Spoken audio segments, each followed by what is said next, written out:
শেখের বেটি হাসিনা যার জ্বালায় আমরা বাঁচি না, এই কথা বলেছি। তো সে তো কিছু বীজ তৈরি করে নিয়ে গেছে দেশে, যারা এখন সর্বসম্মতে কল্পনা করে তাদের মা আমাদের দেশে ফিরে আসবে, তাদের ওই রাম রাজত্ব আমাদের দেশে কায়েম হবে।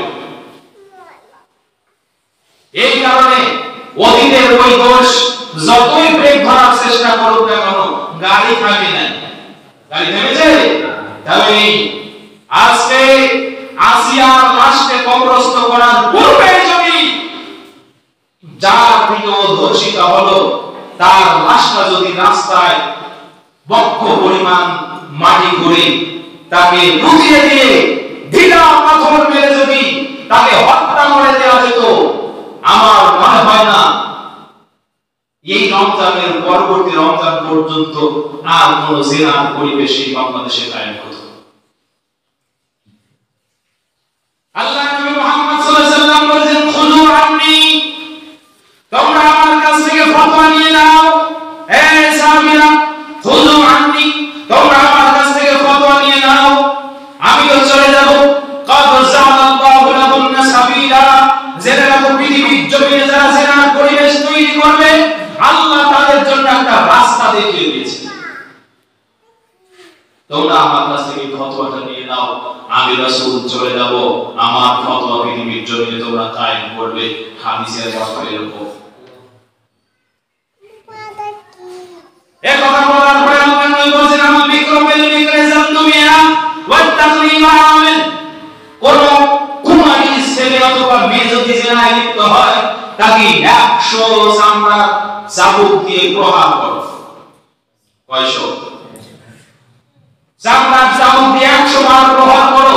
ওয়া তাকলিমু আমিল, এবং তাকে 1 বছরের জন্য বাড়ি থেকে বের করে দাও, দেশান্তর করে দাও। এটা হলো শাস্তি। ওই যে আমরা অতীতে শুনছিলাম কালা পানি, মানে পুলিশের নাকি কি একটা জায়গা আছে, তারা দুর্ধর্ষ কঠিন মানে অপরাধীদেরকে একটা দ্বীপে নিয়ে রেখে আসে, সেখানে একাই থাকবে, একাই ঘুমাবে, একা একা শুদ্ধ হয়ে আবার নির্দিষ্ট মেয়াদ পরে ফিরিয়ে আনা যাবে। এরকম মনে হয় কিছু একটা কালা পানি নামে ছিল। আল্লাহ নবী বলেন তাকে 1 বছরের জন্য দেশান্তর করো। এটা গেল অবিবাহিত নারী পুরুষের ব্যাপার। কিন্তু যদি কোনো বিবাহিত নারী এবং পুরুষ জিনা করে, ওয়াসাইয়িবু বিসাইয়্যিবি জালদুমিআতা ওয়ার রাজম, তাকে রজম করার পূর্বে 100 বার চাবুক দিয়ে বেত্রাঘাত করো, এরপরে আবদ্ধ মাটিতে পুঁতিয়ে দূর থেকে ঢিল পাথর ছুঁড়ে মারো, সেজন্য পাথরের আঘাতে কাঁপতে কাঁপতে চিৎকার করতে করতে মৃত্যুবরণ করবে।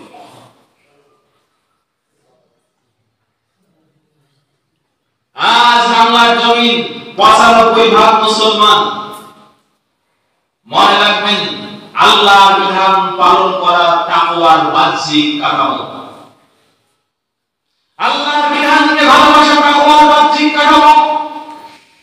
আল্লাহর বিধানকে সম্মান করা তাকওয়ার বাহ্যিক কাঠামো। যে ব্যক্তি আল্লাহর বিধানকে সম্মান করে না, যে ব্যক্তি চায় না যে আল্লাহর বিধান এই পৃথিবীর জমিনে কায়েম হোক, যে ব্যক্তি চায় না যে 95% মুসলমানের দেশে আল্লাহর বিধান পরিপূর্ণভাবে বলবৎকার হোক, আল্লাহর কসম করে বলতে পারি, ওই ব্যক্তি নামে মুসলমান হলেও, ওই ব্যক্তি বাহ্যিকভাবে ঈমানদার মনে হলেও আল্লাহর দৃষ্টিতে সে ঈমানদার নয়, সে মুসলমান নয়। আপনি আল্লাহর আইনের বিরোধিতা করার কারণে ওই ব্যক্তিটাকে স্পষ্ট কাফের বলে সম্বোধন করতে পারেন। কথা বুঝতে পারেন নাকি পারেন না? সোনার দেশে সোনার ফসল চান, কিন্তু সোনার মানুষ তৈরি করতে আপনারা বড় গাফেল। সোনার দেশে সোনার ফসল চান, কিন্তু সোনার মানুষ তৈরি করতে আপনারা বড় গাফেল। এই গাফলতির প্রতিটা জবাব আপনাদেরকে আল্লাহর দরবারে দিতে হবে। মনে রাখবেন, লা তাদুল্লু কদামা ইবনে আদম হাত্তা ইউসআলা আন খামস। 5টা প্রশ্নের উত্তর না দেওয়া পর্যন্ত আপনি আল্লাহর সামনে থেকে 1 বিগত পা বাড়াতে পারবেন। আন হায়াতিহি ফিমা ফানা, জীবনের হিসাব হবে কোন পথে জীবনটাকে খুইয়ে দিয়েছো।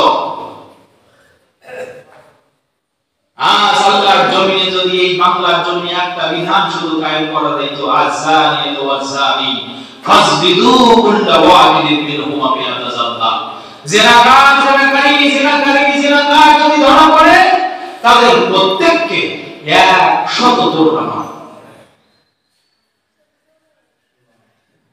ওয়ালা তাখুযুকুম বিহিমা রাফাতুন ফি দীনিল্লাহ, এবং আল্লাহর বিধান প্রতিপালনে তোমাদেরকে যেন কোনো দরদ তোমাদের অন্তর ছুঁয়ে না যায়। তোমরা যেন মনে করো এটা ধনী মানুষের সওয়াব, এটা হলো সম্ভ্রান্ত মানুষের সওয়াব, একে এত বড় শাস্তি দেওয়া যাবে না। যেটা গরিব মানুষের বাচ্চা, ওকে শাস্তি দাও। অথচ আল্লাহ নবী মুহাম্মদ সাল্লাল্লাহু আলাইহি ওয়াসাল্লাম মিশকাতুল মাসাবিহ কিতাবুল হুদুদ বাবু শাফাআতি বিল হুদুদ, এই অধ্যায়ে হাদিসে এসেছে আয়েশা রাদিয়াল্লাহু তাআলা আনহা থেকে। তিনি বলেছেন মাখজুমি গোত্রের একজন সম্ভ্রান্ত মহিলা চুরি করলো। সাহাবীগণের মধ্যে কানাঘুষা শুরু হয়ে গেল যে মাখজুমি গোত্রের বনি মাখজুম এত সম্ভ্রান্ত বংশ, সম্ভ্রান্ত বংশের সম্ভ্রান্ত পরিবারের মেয়েটা একটু চুরি করেছে রে, তা তোমরা একটু রাসূলের কাছে যাও তো, রাসূল তো আল্লাহর বিধান মতো ফয়সালা করবে, রাসূলের কাছে একটু তার জন্য সুপারিশ করো। কেউ খুঁজে পায় না কে রাসূলের কাছে সুপারিশের জন্য যাবে। যায়েদ বিন হারিসা রাদিয়াল্লাহু পুত্র ওসামা রাদিয়াল্লাহু আল্লাহর নবীকে নাতি মনে করেন এবং খুব ভালোবাসেন। তো সাহাবীরা বলছে ওসামা সে আল্লাহর নবীর কাছে প্রিয় আর কি হতে পারে, তো ওসামাকে পাঠায় দাও। ওসামা রাদিয়াল্লাহু গেলেন। ওসামা রাদিয়াল্লাহু দিয়ে বলছেন ইয়া রাসূলুল্লাহ, মাখজুমি গোত্রের ওই সম্ভ্রান্ত মহিলা চুরি করেছে, তো আপনি একটু ভেবে দেখলে হয় না, তার শাস্তিটা একটু লঘু করলে হয় না? আল্লাহর নবী চোখ রাঙিয়ে বলছে ওসামা তোমার সত্য হয় কি হবে, আর তাসা আন হুদুদিল্লাহ, তুমি কি আল্লাহর শাস্তির ব্যাপারে আল্লাহর হদের ব্যাপারে নবীর কাছে সুপারিশ করতে এসেছো?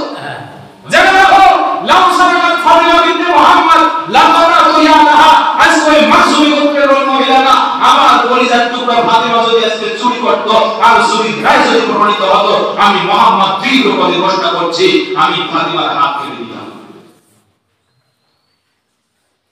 বাংলাদেশে বিচারের নামে কত প্রহসন পেয়েছি, হাজার হাজার জিনাকার, হাজার হাজার চোর বদমাশ ডাকাত গুন্ডা লক্কর ধরা পড়েছে। আপনাদের খনিদেরকে এখন প্রমাণ হয়ে গেল, রাতের বেলা জেল থেকে বের করে দেওয়া হয়েছে, তারা জেলে নেই। কার ইমানে সব হয়েছে?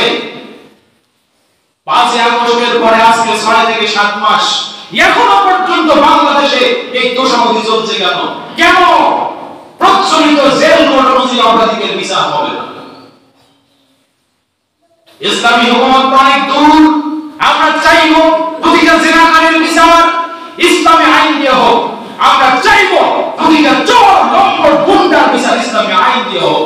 কিন্তু তোমরা যদি সেটাও করতে না পারো, বাংলাদেশের চুরির জন্য যে বিধান আছে, বাংলাদেশের জেলার জন্য যে বিধান আছে, ফাঁসি কাস্টে ঝুলিয়ে তাকে শাস্তি দেওয়া, মৃত্যু নিশ্চিত করা, সেই বিধানটাও তোমরা এ পর্যন্ত আমার বোন সেই আসিয়ার লাশ কবরস্থ করা হলো, প্রমাণ সাপেক্ষে এখনো তার জেনাকার, তার ওই রেফিসকে কেন গ্রেফতার করে সর্বোচ্চ শাস্তির সম্মুখীন করা হয়নি?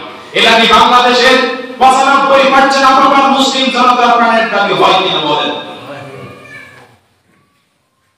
সম্মানিত উপস্থিতি।